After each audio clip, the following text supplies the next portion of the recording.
Story blossoms, এখানে গল্প জড়িয়ে ফেলে মায়ায়।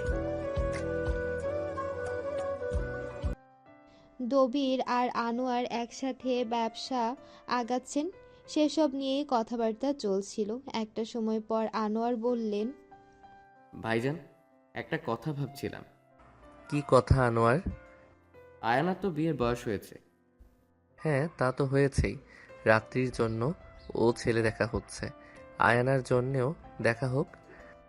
সে হতেই পারে, তবে জানেন তো মেয়েটা আমার সহজ সরল। মাঝে মাঝে রাগ করে, তবে একদম সহজ সরল, পানির মতন পরিষ্কার ওর মন। ওরে দূরে দিয়ে শান্তি পাবি না। দবিরের মাথায় তখন অন্য সব চিন্তা। তিনি এখনো বিষয়টি আঁচ করতে পারেননি, তাই বললেন, আশেপাশের কাউকে ভেবেছো নাকি? আশেপাশে বলতে?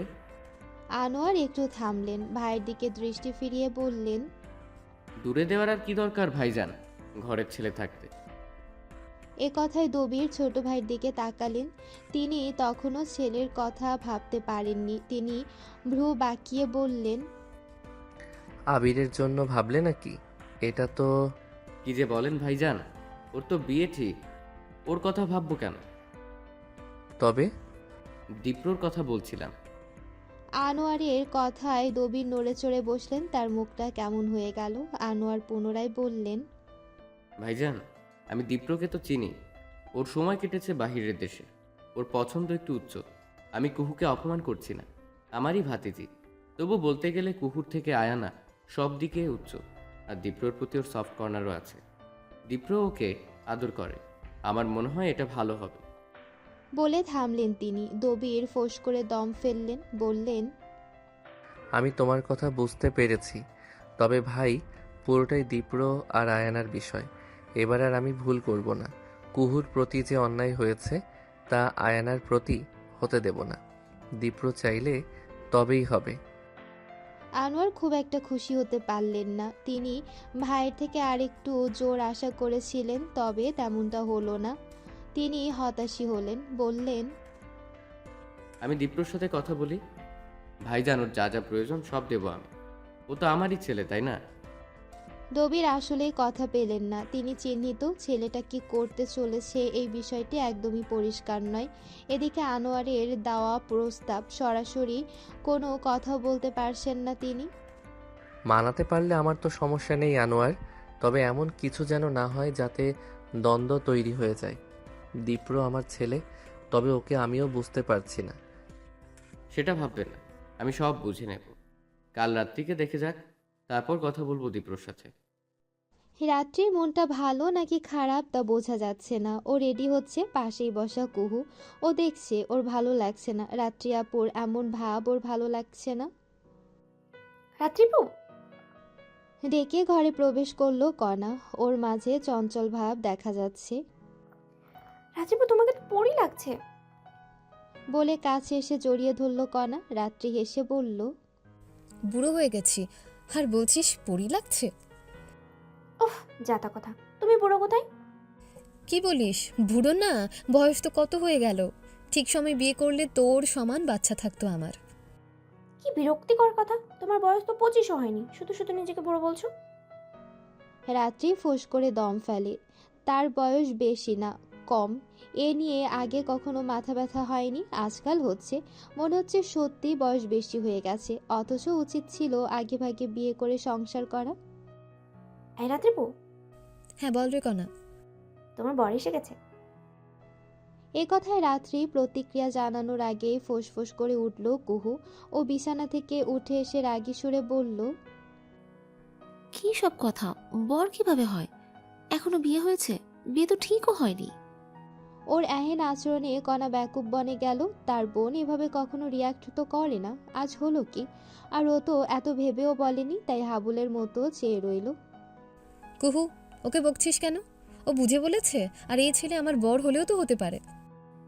তুমি তুমি বলে কথা আটকালো কুহু। কণা তখনও চেয়ে। রাত্রি ওর গাল ছুঁয়ে বলল, আমি আসছি বোন, তুই যা। আর কুহুর কথায় পাত্তা দিস না তো। এই ছেলের ছোট ভাই নেই তো, তাই ও রাগ হয়েছে। ভাই থাকলে আমার যা হয়ে যেত যে। অন্য সময় হলে কণা বলতো, কখনোই না রাত্রি আপু। কুহু আপু তোমার যা হতেই পারে না। ও তোমার ভাবি হবে, আমারও ভাবি হবে, আর দীপ্র ভাইয়ের বউ হবে। কিন্তু আজ একটি শব্দ বলল না। ও আসলেই আহত হয়েছে। শব্দহীনভাবেই কক্ষ ত্যাগ করলো। রাত্রি এলো কুহুর কাছে।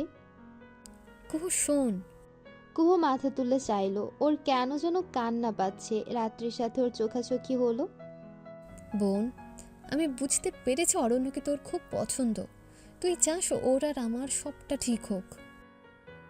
রাত্রিপু, বলে কুহুর চোখ দুটো টলমল করে উঠল। রাত্রি আলতো হেসে বলল, শোন বোন, যা হবার তা হবে। অন্যের মতামতকে প্রাধান্য না দিয়ে নিজের মতামতকে গুরুত্ব দিতে হবে। এতদিন আমিও ভুল বলে এসেছি। দীপ্র ভাইয়ের সাথে তোর বিয়ে হবে কি না এটা তোর আর দীপ্র ভাইয়ের সিদ্ধান্ত হওয়া উচিত। একপাক্ষিক তো কিছু না, আর অন্যের চাপিয়ে দেয়া মতামত না। কুহু আজ এ বিষয় নিয়ে কিছুই বলল না। ও রাত্রি আপুর দিকে করুণ চোখে তাকালো। আমার মনে হয় অরণ্য ভাইয়া তোমাকে এখনো ভালোবাসে। সেটা জানি। তাহলে সব কেন ঠিক হচ্ছে না? ইগো ওরও বেশি, আর আমারও। এভাবে সংসার হবে না রে। বলে রাত্রি একটা দীর্ঘশ্বাস ফেলল। ওর মুখে এতক্ষণ কষ্ট না থাকলেও এখন একটা অপেক্ষা আছে। ও কুহুর মাথায় হাত শোয়ালো। তুই অনেকটা চেষ্টা করেছিস, আমি সেসব দেখেছি। কিন্তু ভাগ্যে না থাকলে তো হয় না রে। আমি আশা রাখিনি, যা হবার হবে। বলে রাত্রি বেরিয়ে গেল। কুহু ওর যাওয়ার পানে চেয়ে বুঝতে পারল রাত্রির আসলেই অভিমান হয়েছে। ও অপেক্ষায় ছিল, ভেবেছিল অরণ্য কিছু একটা বলবে বলবে বিয়েটা না করতে। কিন্তু তেমন হয়নি। অরণ্য ওর জন্য এখানে আসেনি। ভালোবাসাটা আসলেই ফিকে হয়ে গেছে। আর ফিকে হওয়া ভালোবাসা পূর্ণতা পায় না, কখনোই না। নিচতলায় রাত্রিকে দেখানো হচ্ছে। সিঁড়ি থেকে দেখেই কুহু চলে এলো দীপ্রর ঘরের দরজার কাছে। দীপরাজ বাসায় আছে, তবে বের হয়নি নিজ ঘর থেকে। এমনকি রাত্রিকে যে দেখতে আসবে এ বিষয়ে তার আগ্রহ নেই, এমনকি বাধাও নেই। কুহুর আসলেই রাগ হলো। অন্তত দীপ্র ভাই কিছু করতে পারতেন। কুহু দাঁড়িয়ে আছে দরজার কাছে। দীপ্র কাজ করছিল ল্যাপটপের স্ক্রিনে। মেয়েটিকে দেখতে পেয়ে মুখ দিয়ে আপনা আপনি বের হয়ে এলো। কুহু, কেঁপে উঠল মেয়েটি। অন্যরাও কুহু বলেই তো ডাকে, তবে দীপ্রর এই নাম ধরে ডাকটা ওর নিঃশ্বাস চেপে ধরে। বুকের ভেতর নতুন একটা আওয়াজের আবির্ভাব ঘটায়। দীপ্র পেছন ফিরে তাকিয়েছে। কুহু হাত কচলাতে লাগলো। যতটা রাগ অভিমান নিয়ে দরজার কাছে এসেছিল তার সবটাই মিলিয়ে গেল। এখন একটা চাপা অনুভূতি তৈরি হয়েছে, একটা সংকোচ অস্বস্তি মিশ্রিত অনুভূতি। দাঁড়িয়ে কেন? আপনি কাজ করছেন? তো শব্দতে যেন দীপ্র এক বুক অধিকার দিয়ে দিল। কুহুর দুটো চোখে অস্বস্তি, ভেতরে ঝড়। ও ধীর পায়ে কক্ষের ভেতর এলো। দীপ্র ল্যাপটপের স্ক্রিনে নামিয়ে উঠে দাঁড়ালো। মুহূর্তেই কুহু দেখলো একটা শক্তপোক্ত বুক ওর চোখের সামনে ভেসে উঠেছে। এতদিনে কুহু খেয়াল করেনি দীপ্র ভাই আসলেই খুব লম্বা, একটু বেশিই বটে। কি দেখিস? কুহু চেয়েছিল এক দৃষ্টিতে। হুট করে দীপ্রর কণ্ঠ পেয়ে খানিকটা থতমত খেলো। দৃষ্টি ঘুরিয়ে বলল, কিছু না তো।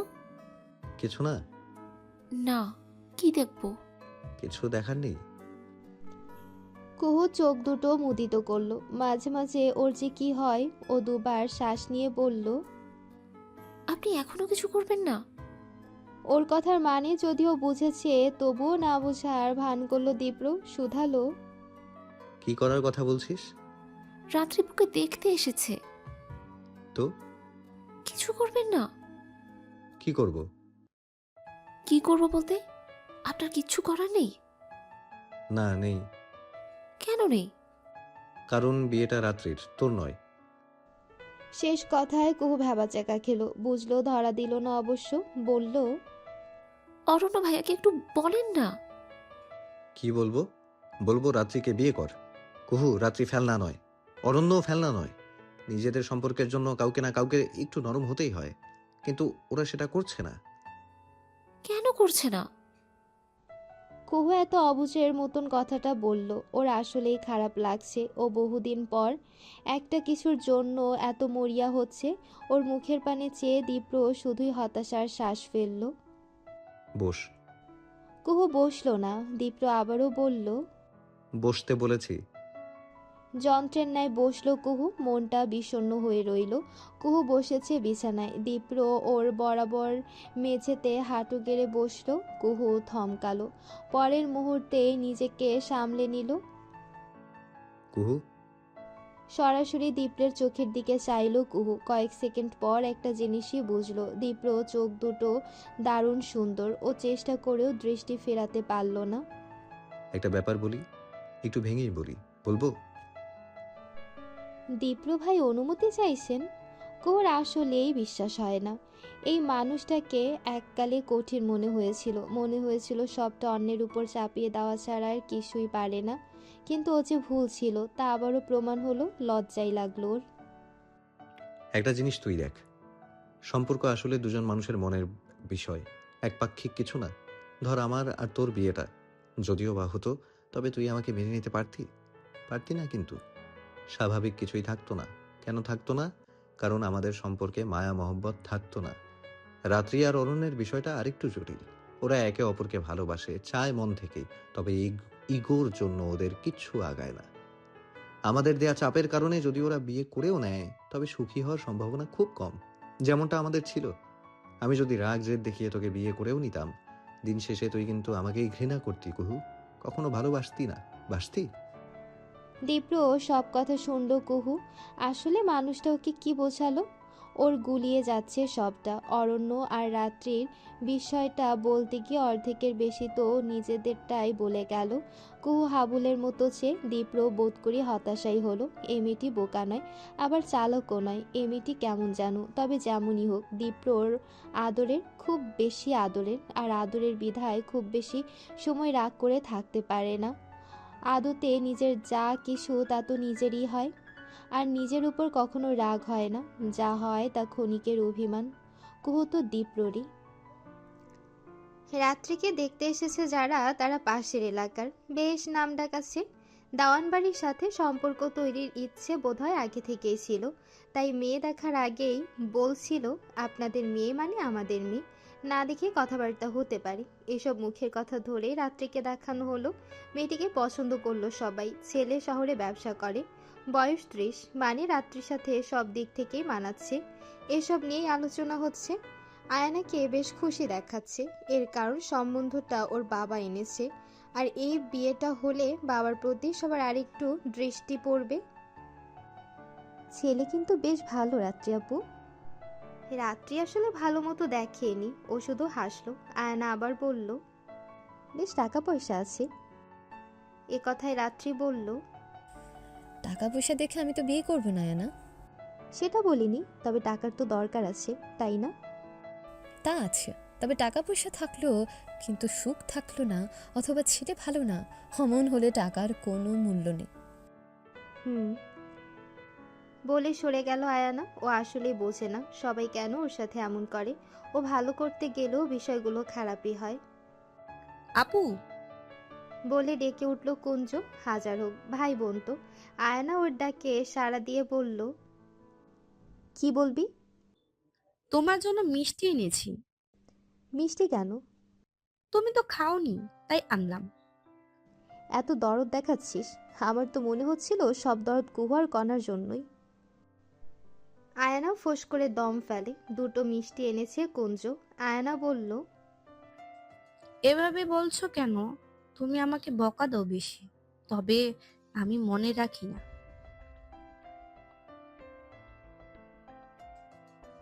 তুই খেয়েছিস? হুম। আচ্ছা, আরেকটা খা। বলে আয়ানা একটা মিষ্টি কুঞ্জের মুখে তুলে দিল। পুরো মিষ্টিটাই এক মুখে খেয়ে নিল কুঞ্জ। এভাবে খেতে দেখে আয়ানা হো হো করে হেসে ফেলল। হাসলো কুঞ্জ। ওদের এই খুনসুটির মুহূর্ত ধরা দিল আবিরের কাছে। আবির অদূর থেকে বলল, বাবা, শুধু কুঞ্জই ভাই, আর আমরা কেউ না? ও আবির ভাইয়া, খাও না তুমিও। না রে, আমি খেয়েছি, মজা করে বললাম। কোথায় যাচ্ছ? হ্যাঁ, একটু বের হব। রাত্রির বোধহয় এখানেই বিয়েটা হয়ে যাবে। আগামীকালই ছেলের বাড়িতে যাওয়া হবে, তাই কিছু কেনাকাটা আজই করে রাখবো, কাল ঝামেলা হবে। সেটাই ভালো। আচ্ছা, সাবধানে যাও। তোদের কিছু লাগবে? কুঞ্জ, কিছু খাবি? পেট ফুল ভাইয়া। বলে নিজের পেটখানা দেখালো কুঞ্জ। এইটুকু বয়সে কুঞ্জর পেটে মেদ জমে গেছে।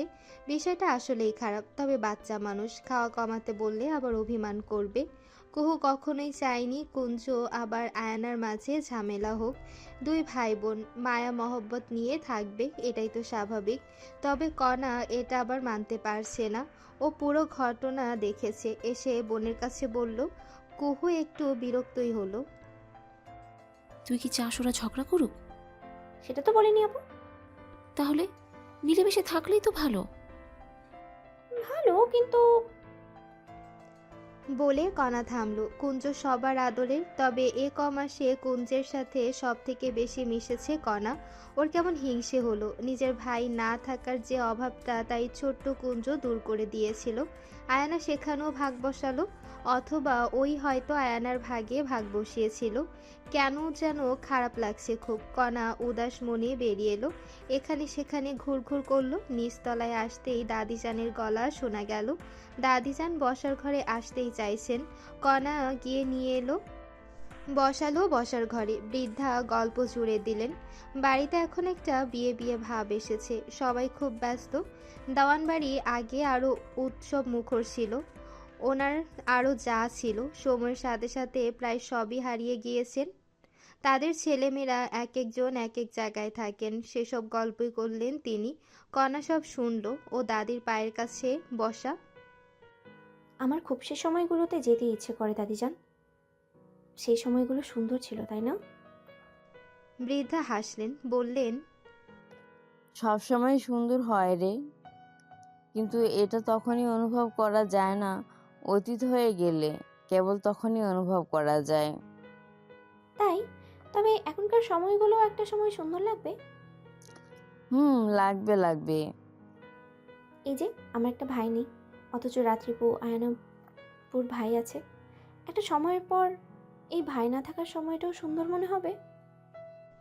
ফট করে বলে উঠল কণা। বৃদ্ধা ঘাড় ফিরিয়ে চাইলেন। ওদের ভাই কি তোর ভাই না? ভাই, কিন্তু আপন তো না। বলে কণা মাথাটা নামিয়ে ফেলল। বৃদ্ধা বললেন। কি হয়েছে, কেউ কিছু বলেছে? না দাদিজান, কি বলবে? আপন তো আপনই হয়, তাই না? কণার এত দুঃখ যে কোথা থেকে এলো কে জানি। বৃদ্ধা কি বলবেন বুঝলেন না। কণা এবার ঠোঁট উল্টালো। ভেবেছিলাম কুহুপুর সাথে দীপ্র ভাইয়ের বিয়ে হলে সত্যি সত্যিই ভাই পেয়ে যাব। সেটাও হলো না। কুঞ্জটাও আয়না আপুর সাথে মিলে গেল। ভালো লাগে না। বলে উঠে গেল কণা। আদতে কণা একদিক থেকে যেমন চালাক চতুর, আবার একদিক থেকে সহজ সরল বোকা। ও নিজেকে মাঝে মাঝে একদম বিলিয়ে দেয়, সব কথা বলে দেয়। ঠিক তেমনই ঘটলো এখন। নিজের ভেতরকার কথাগুলো দাদিজানের কাছে একদম বিলিয়ে দিল যেন। অরণ্য সিগারেট খাচ্ছে, ওর এই সিগারেট খাওয়াটা নিতে পারছে না কুহু। ইচ্ছে করছে টান মেরে সিগারেটটা ফেলে দিয়ে বলতে, এসবই বাদ দিন অরণ্য ভাই, দয়া করে আমার বোনের মান ভাঙান। কিন্তু তেমনও করতে পারছে না। ও হতাশ হয়ে ট্রে নিয়ে কক্ষে প্রবেশ করলো। চা নিয়ে এসেছি অরণ্য ভাইয়া। অরণ্য দ্রুত সিগারেটটা অ্যাশট্রেতে নিভিয়ে ফেললো। ও এমনি সিগারেট খায় খুব, তবে ছোট মানুষদের সামনে খেলে লজ্জাবোধ করে। এই সময় চা আনলে যে এখন, দরকার ছিল না। বড় মা পাঠালো, চা বানিয়েছে সবার জন্য। ও, থ্যাংক ইউ। বলে কাপটা তুললো অরণ্য। কুহু কিন্তু গেল না, দাঁড়িয়েই রইল। বসো আপু, কেমন আছো বলো? না বসে কুহু বলল। ভালো আছি, তবে আপনাকে বুঝতে পারছি না ভাইয়া। এ কথায় অরণ্য নড়ে চড়ে উঠল। কুহু কি বলতে চায় তা পরিষ্কার না হলো ধরার মতন। ও হেসে বলল। আপু, আমাকে রহস্য লাগে নাকি? সেটাও বুঝতে পারছি না। আবারও হাসলো অরণ্য, বলল। তাহলে রাত্রিপুর বিয়ে হয়ে যাচ্ছে। না পেরে নিজ থেকেই বলে দিল কুহু। দীপ্র ভাই তখন তাকে কি সব বুঝিয়েছে ও জানে না। ওর মাথায় একটাই কথা, এদের সব ঠিক হতেই হবে। তাই নিজ থেকেই বলে ফেলল। ভালো তো? আপু চলে গেলে আমার যে কি হবে? তুমিও বিয়ে করে নাও। ছেলে দেখেন, বিয়ে করে নিব। দেখতে হবে কেন? তোমার তো ঘরের মধ্যেই পাত্র আছে। এ কথায় কুহু নড়ে চড়ে উঠল, প্রসঙ্গ বদলানোর জন্য বলল, কাল ছেলের বাড়িতে যাবে সবাই, আপনি যাবেন না? হ্যাঁ যাব। সহজেই বলে ফেলল, হ্যাঁ যাব। এ কথার পর আর কথা খুঁজে পেল না কুহু। ও বিদায় জানিয়ে চলে গেল। ও চলে যেতেই সিগারেটখানা পুনরায় ধরালো অরণ্য। তারপর চোখ দুটো মুদিত করলো। মুদিত করতেই রাত্রির মুখখানা ভেসে এলো। রাত্রি একবারও ভাবলো না সম্পর্কের কথা। বেশ আমোদেই বিয়ে করে নিচ্ছে, অথচ এই প্রেমের জন্য নাকি নিজের সবটুকু ছাড়তে রাজি ছিল বলে বড় বড় বাক্য শুনিয়েছিল। আদতে ওসব মিথ্যা, সব মিথ্যা। আর সেই মিথ্যাটাকে অরণ্য সত্যি ভেবেছিল। কি বোকাও! নিজের প্রতি ধিক্কার জানাতে ইচ্ছে হচ্ছে। রাত্রির বিয়ের কথাবার্তা আগুনোয় দীপ্র আর আয়না বিষয়টা ধামাচাপা পড়ে গেল। বিষয়টি আর বলে উঠতে পারলেন না আনোয়ার সাহেব। বাড়ির প্রায় সকলেই আজ ছেলের বাড়ি দেখতে যাবে, তবে দাদিজান অসুস্থ হওয়াতে তিনি যেতে পারবেন না। ওদিকে কুহুর মা ববিতার আজ বড় একটা অর্ডার আছে, সেই অর্ডারের কারণে তিনিও যেতে পারবেন না। তবে রাত্রি বাড়িতে থাকায় তেমন কোনো অসুবিধা হবে না। সবাই বেশ হইচই করে তৈরি হচ্ছে। আবিরের বিয়ে নিয়ে যতটা হইচই উঠেছিল, রাত্রির বিয়ে নিয়ে তার থেকে বেশি হইচই উঠেছে। ও আসলে দেখাতে চাচ্ছে সব ঠিক আছে। এই যে যেমন এখন শাড়ি পরে এসেছে রাত্রির কাছে, রাত্রি ওকে দেখেই হাসলো। সুন্দর লাগছে। খুব সুন্দর লাগছে। হুম, সুন্দর তো লাগতেই হবে। ছেলের ভাই নেই তো কি হয়েছে, কাজিনরা তো আছেন, ওদের মাথা খারাপ করতে হবে তো। কুহুর এ কথায় রাত্রি হাসলো, কিন্তু ভাগ্যের কি পরিহাস! অমন সময় দীপ্রকে আসতে দেখা গেল। কুহুর মুখটা সামান্য ছোট হয়ে গেল। তবে দীপ্র এ বিষয়ে কেন বলল না? কুহুর মনটা বোধহয় চাইছিল দীপ্র ভাই কিছু একটা বলুক। তেমন না হওয়াতে ওর খারাপ লাগলো। ও দাঁড়িয়েই রইল। ছেলেকে তোর পছন্দ হয়েছে? সবার তো হয়েছে।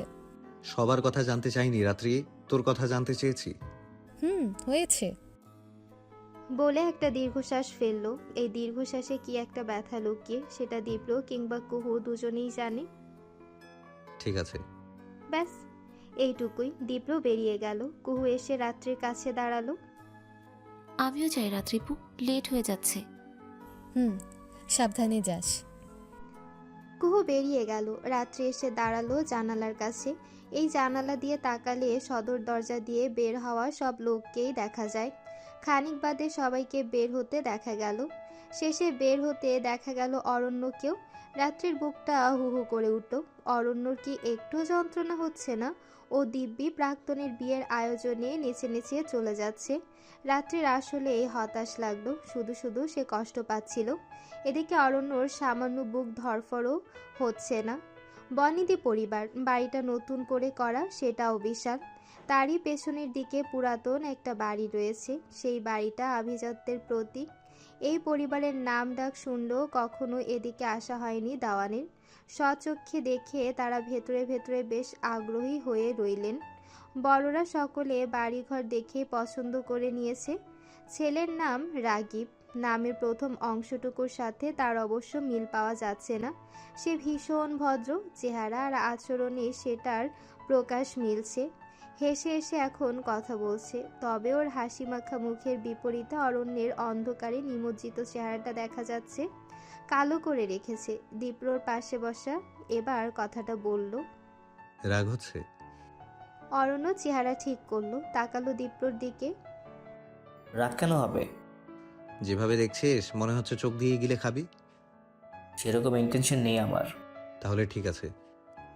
বলে দীপ্র উঠে বসলো। রাগিব ওকে দেখে হাসলো। আপনি আমার বয়সে বড়, অথচ আমাকে ভাই ডেকে চলেছেন। সেটাও ঠিক। বলে দীপ্র হাসলো। অরণ্য চলে গেল অন্য পাশটায়। দীপ্র ইচ্ছে করে ওকে জ্বালানোর চেষ্টা করছে। ফেরার পথে মুখ কালো করে রইল অরণ্য, একটুও হাসি এলো না। এই গাড়িতে দীপ্র, অরণ্য বাদে আছে বাড়ির বাকি 4 জন ছোট সদস্য। পেছনেও 3 জনের জায়গায় ঠেলাঠেলি করে 4 জন বসেছে। কুঞ্জ ঘেমে নিয়ে যাচ্ছে, মোটা শরীরটায় গরম একটু বেশি। দাদা ভাই, এসির পাওয়ার বাড়াও। পেছন ফিরল দীপ্র, এক পলক চেয়ে বলল, দিচ্ছি। এসির পাওয়ার বাড়ানো হলো। কুঞ্জ শার্টের ওপরের ব্লেজার খুলে রাখলো। কুহু বলল, আমি বলেছিলাম অন্য গাড়িতে আসি, তোরা শুধু শুধু জোর করলি। গাড়িতে আগে ভাগেই উঠে বসেছিল আয়ানা। এখন জায়গা দুটো, বাড়ির বড়রা এখনো বাড়িতেই, তারা পরে রওনা দেবে। কুহু বাড়ির অন্যদের সাথে আসতে চেয়েছিল, কুঞ্জ আর কনাই আটকালো। ঠেলাঠেলি করেই বসলো। আয়ানা আড়ালে ভেঙচি কাটলো, তারপর মুখের উপর বলল, ওরা বাচ্চা, জোর করলার তুইও থেকে গেলি কুহু। অপমান হলো কুহুর। ও ঠোঁট কামড়ে কিছু বলার পূর্বে কণা বলল, তুমি তো আমাদের বড়, তুমি অন্য গাড়িতে বড়দের সাথে আসতেও পারতে আনাবো। কেন? আমি তো আগে এসে বসেছি, আমি কেন যাব? তাহলে তো হলোই, আর কথা বলিও না। কুঞ্জ, তোর খুব খারাপ লাগছে? না কোনাপু, ঠিক আছে। ওদের কথোপকথন অরণ্য আর দীপ্র শুনল। এই বাচ্চা পার্টির মধ্যে যে এক প্রকার দ্বন্দ্ব চলে তা ওরা দুজনেই জানে। কথা থেমে যাওয়াতে ওরা এ প্রসঙ্গে কিছু বলল না। তবে দীপ্র গাড়ি থামালো। হঠাৎ থামাতে আয়ানা বলল, গাড়ি থামালা যে? নাম তোরা। দীপ্র এমনভাবে বলল কথাটা, আয়ানার ভ্রু কুঞ্চিত হয়ে গেল। দীপ্র নামতে নামতে বলল, সামনে একটা মেলা বসেছে, ওখানে যাব, বেশ অনেকটা সময় আছে। মেলার কথা শুনে অরণ্য বলল, আমার ভালো লাগছে না, আমি মেলায় যাব না, তার থেকে বরং আমি ফিরে যাই। দীপ্র ভনিতা ছাড়াই বলল। যা। অরণ্য সবাইকে বিদায় জানিয়ে চলে গেল। দীপ্র বাচ্চা পার্টি নিয়ে মেলার দিকে এলো। এত সময় গরম লাগলো, এবার কুঞ্জোর গরম লাগছে না। মেলার কথা শুনে ও হই হই করে উঠেছে। কুঞ্জ আসতে। আয়না নিষেধাজ্ঞা শুনলো না, ছুটতে লাগলো। কণা একবার পেছন ফিরে চেয়ে কুঞ্জের পেছন ছুটলো। হাঁটতে হাঁটতে আয়ানা দীপ্রর কাছাকাছি আসতে চাচ্ছিল। দীপ্র কৌশলে এড়িয়ে যাচ্ছে, তবে আয়ানা বারবার অগ্রসর হচ্ছে। বিষয়টা কুহুর নজরে লাগলেও কথা বলে না। দীপ্র বোধ করি কুহুর মুখ থেকে কিছু একটা শুনতে চাচ্ছে, তবে এ মেয়ে কখনোই কিছু বলে না। ও হতাশ হলো। মেলার মধ্যে প্রবেশ করেই দেখা গেল কুঞ্জ একটা কেকের স্টলের সামনে দাঁড়িয়েছে। সে এখন কেক খাবে। অগত্যা সবাই কেকের স্টলে এসে দাঁড়ালো। সবাই কেক নিল। কুহু বলল, আমি খাবো না, পেট ভরা। দীপ্র কিছু বলল না, একবার সাধলো না। এতে আয়না খুশি হলো। ওর চোখ দুটো চকচক করছে। ও হেসে দীপ্রকে বলল, দাদা ভাই, তুমি খাও। বলে মুখের সামনে কেকের টুকরো ধরলো। ওর হাত থেকেই কেক খেলো দীপ্র। কুহুকে একটু বিচলিত হতে দেখা গেল না। বোনের এহেন আচরণে কর্নার মুখটা ফ্যাকাশে হলো। পেরেক দিতে ও নিজেও কেক নিয়ে এলো। এক বোনের থেকে খেলে হবে, আমি খাইয়ে দিচ্ছি। বোন বলায় আয়নার মুখের রং বদলে গেল, তবে কিছু বলল না। কণা কেকের টুকরো বাড়িয়ে দিল। দীপ্র হেসে বলল, আচ্ছা, নিচ্ছি। এবার এলো কুঞ্জ। সেও দীপ্র ভাইকে কেক খাওয়াবে। বাচ্চা মানুষ, মানা করলে রাগ করবে। অগত্যা কুঞ্জর থেকেও কেক খেতে হলো দীপ্রকে। ওরা যখন কেক খাইয়ে দেওয়ায় ব্যস্ত, কুহু তখন পাশের দোকানগুলোতে এসেছিল।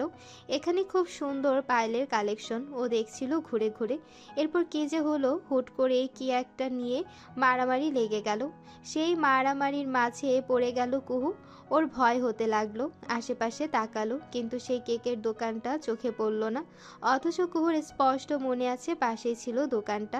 নাকিও পায়েল দেখতে দেখতে অন্যদিকে চলে এসেছে। ওর মাথা কাজ করছে না। দ্বিতীয় বিপদটা হলো, ও যখন কল করার আশায় হাতে থাকা ফোনটির খোঁজ করলো, মুঠো ফোনটি হাতে নেই। ওর বুক কেঁপে উঠল, সেই সাথে দুঃখে প্রায় কেঁদেই ফেললো।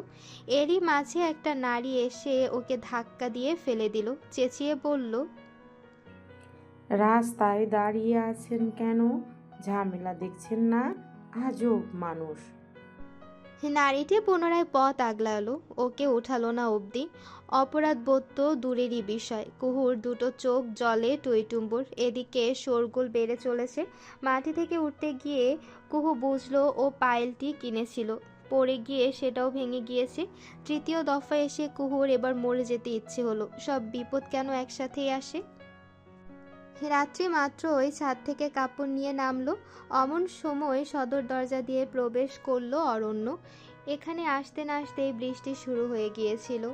শেষ বেলায় ছুটে এসেও রক্ষা হলো না। বৃষ্টি এতই বাড়ল যে ও একদম ভিজে একাকার। চুল থেকে টুপটুপ করে পানি নামছে এখন। অরণ্যের ঠান্ডার বাতি কাছে।